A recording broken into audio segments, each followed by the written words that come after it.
નમસ્કાર દોસ્તો, સ્વાગત છે આપ સર્વનું તમારી પોતાની YouTube channel ocean coaching classes પર। મિત્રો, ધોરણ 8ની ગુજરાતી વિષયની જે ગાલા સ્વાધ્યાય પોથી છે તેના પૂરક વાંચનનો જે પાઠ નંબર 2 છે 36 નંબરની બસ, તેનું સચોટ અને સંપૂર્ણ સોલ્યુશન આપણે આ વિડીયોની અંદર જોવાના છે। મિત્રો, આપણી આ ચેનલ ઉપર ધોરણ 8ના ગુજરાતી વિષયના દરેક પાઠના સચોટ અને સંપૂર્ણ સોલ્યુશનના વિડીયો અને પીડીએફ મુકાઈ ચૂક્યા છે। તો જરૂરથી આ વિડીયો અને પીડીએફનો અભ્યાસ કરી લેજો દોસ્તો, કારણ કે તમારી પરીક્ષાની તૈયારી માટે તમને ખૂબ જ ઉપયોગી થવાનું છે। અને સાથે સાથે વિડીયો પસંદ આવે તો લાઇક કરવાનું, તમારા મિત્રો સાથે શેર કરવાનું અને સરસ મજાની કોમેન્ટ આપવાનું ભૂલશો નહીં। તો જોઈએ પ્રશ્ન નંબર 1, વિકલ્પો। પહેલો સવાલ, કયા નંબરની બસને તેના રૂટ પર ફરવામાં કંટાળો આવતો હતો? તો જવાબ આવશે વિકલ્પ બી, 36। બીજું, 36 નંબરની બસમાં બેઠેલા સમજુ મુસાફરને બસના બદલે કોનો વાંક દેખાય છે? તો જવાબ આવશે વિકલ્પ ડી, રસ્તાનો। ત્રીજું, ખાડાવાળા રસ્તા ઉપર ચાલવાના કારણે 36 નંબરની બસને શું થતું હતું? તો જવાબ આવશે વિકલ્પ ડી, આપેલ તમામ। ચોથું, 36 નંબરની બસને કયા રૂટ ઉપર ચલાવવાની જાહેરાત થતાં તેણે ખુશીથી એક કૂદકો માર્યો? તો જવાબ આવશે 48 નંબરના। મિત્રો, ધોરણ 3થી 12ની કોઈ પણ પ્રકારની પીડીએફ અને પીપીટી તમારે જોઈતી હોય તો એ તમને મળી જવાની છે ઓશન કોચિંગ ક્લાસીસ પરથી। જેમ કે સ્વ અધ્યયન પોથીના સોલ્યુશન, સમજૂતી પ્લસ સ્વાધ્યાય, ગાલા સ્વાધ્યાય પોથી, પ્રોજેક્ટ પ્રવૃત્તિ, પ્રયોગ પોથી, ભૂગોળ પોથી, અંગ્રેજી ગ્રામર, યુનિટ ટેસ્ટ, આઈએમપી પ્રશ્નો કે કોઈ પણ પ્રકારના સોલ્યુશનની પીડીએફો મળી જશે। વોટ્સઅપ પર પણ પીડીએફ અને પીપીટી ઉપલબ્ધ છે। વોટ્સઅપ પર પીડીએફ અથવા તો પીપીટી મેળવવા માટે આજે જ સંપર્ક કરો 70 46 22 22 54 નંબર ઉપર।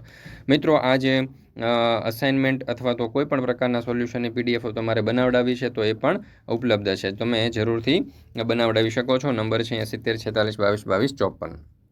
ત્યાર પછી છે પ્રશ્ન નંબર 2, યોગ્ય શબ્દ પસંદ કરી ખાલી જગ્યા પૂરો। એમાં પહેલું, 36 નંબરની બસના રૂટનો રસ્તો સાવ ખાલી જગ્યા હતો। તો જવાબ આવશે ઉબડ ખાબડ।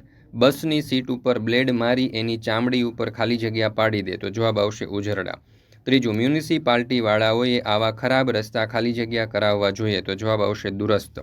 ચોથું, ખાલી જગ્યાને બસ તેના મૂળ સ્ટોપ પર પાછી આવી। તો જવાબ આવશે રખડી રજળી। મિત્રો, ધોરણ 6થી 8ની કોઈ પણ પ્રકારની તમારે જો મૂંઝવણ હોય, સમસ્યાઓ હોય કોઈ પણ વિષયની, તો એ તમારા પોટેટો બેચની અંદર સોલ્વ થઈ જશે। જે અઘરા વિષયો છે ગણિત, વિજ્ઞાન, અંગ્રેજી અને સામાજિક વિજ્ઞાન, તેના માટે આપણે પોટેટો બેચ લોન્ચ કરી છે, જેમાં તમને દરેક ટોપિકના, દરેક વિષયના પાઠના રેકોર્ડેડ લેક્ચર મળી જવાના છે, જે તમે ગમે એટલી વખત અને ગમે ત્યાંથી અને ગમે ત્યારે જોઈ શકો છો।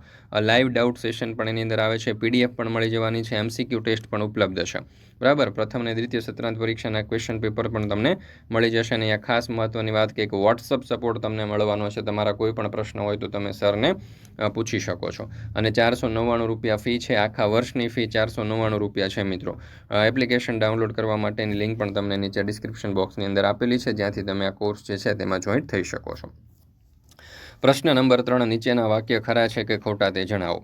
એમાં પેલું, 36 નંબરની બસ તેના રૂટ ઉપર મોટા ખાડામાં ભરાઈ ગઈ હતી। તો જવાબ આવશે ખરું। બીજું, 36 નંબરની બસના મુસાફરો તેનું ખૂબ ધ્યાન રાખતા હતા। તો જવાબ આવશે ખોટું। ત્રીજું, 36 નંબરની બસને ખાડામાંથી બહાર નીકળવાનો બિલકુલ આનંદ ન થયો। તો જવાબ આવશે ખોટું। અને 36 નંબરની બસે સમજુ મુસાફરને ઇનામ આપવાનું વિચાર્યું। તો જવાબ આવશે ખરું। ત્યાર પછી છે પ્રશ્ન નંબર 4, નીચેના પ્રશ્નોના ઉત્તર એક વાક્યમાં લખો। એમાં પહેલો સવાલ, 36 નંબરની બસના ડ્રાઈવરે તેને ખાડામાંથી કાઢવા શું કર્યું? ઉત્તર, 36 નંબરની બસના ડ્રાઈવરે તેને ખાડામાંથી કાઢવા સ્ટીયરિંગ વ્હીલને ઘણું ફેરવ્યું, ગિયર પણ બદલ્યા। બીજું, બસના મુસાફરોના જીવમાં જીવ ક્યારે આવ્યો? બસના ડ્રાઈવરે પ્રયત્ન કરીને તેના ખાડામાંથી બહાર કાઢી ત્યારે બસના મુસાફરોના જીવમાં જીવ આવ્યો। ત્રીજું, છેલ્લા સ્ટેન્ડે ઊભેલી બસ કેમ કંટાળવા લાગી?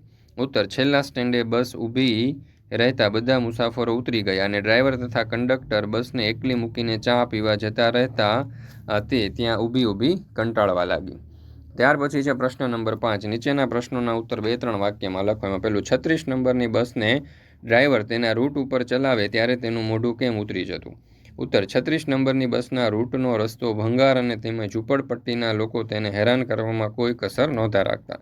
બસ ચાલતી હોય ત્યારે કોઈ બાળક અચાનક દોડતું રસ્તા વચ્ચે આવી જાય, ક્યાંકથી કોઈ બકરી બે કરતી રસ્તાની વચ્ચે ઊભી રહી જતી, બાળકો અને પશુઓ તો ઠીક પણ મોટેરાઓ પણ રસ્તા ઉપર આડેધડ ચાલતા હોવાથી બસને ડ્રાઈવર તેના રૂટ ઉપર ચલાવે ત્યારે તેનું મોઢું ઉતરી જતું. બીજો સવાલ, રાજી થયેલી 36 નંબરની બસ કેમ ફરી પાછી ઉદાસ થઈ ગઈ? રાજી થયેલી 36 નંબરની બસે વિચાર્યું કે હું તો નવો રૂટ મળતા બચી ગઈ, પણ તે ખરાબ રૂટ ઉપર હવે બીજી કોઈ બસ તો ચાલવાની જ, એ પણ મારી બહેન જ છે ને, હવે તેને તકલીફ થવાની, તેથી તે ફરીથી ઉદાસ થઈ ગઈ. મિત્રો, અહીંયા આપણે આ ધોરણ 8ના ગુજરાતી વિષયની ગાલા સ્વાધ્યાય પોથીનો જે પૂરક વાંચનનો પાઠ 2 છે તે પૂર્ણ કરીએ છીએ. ફરી મળીશું મિત્રો આપણે ધોરણ 8ના ગુજરાતી વિષયની ગાલા સ્વાધ્યાય પોથી જે છે તેના પૂરક વાંચનના પાઠ નંબર 3ના સચોટ અને સંપૂર્ણ સોલ્યુશન સાથે.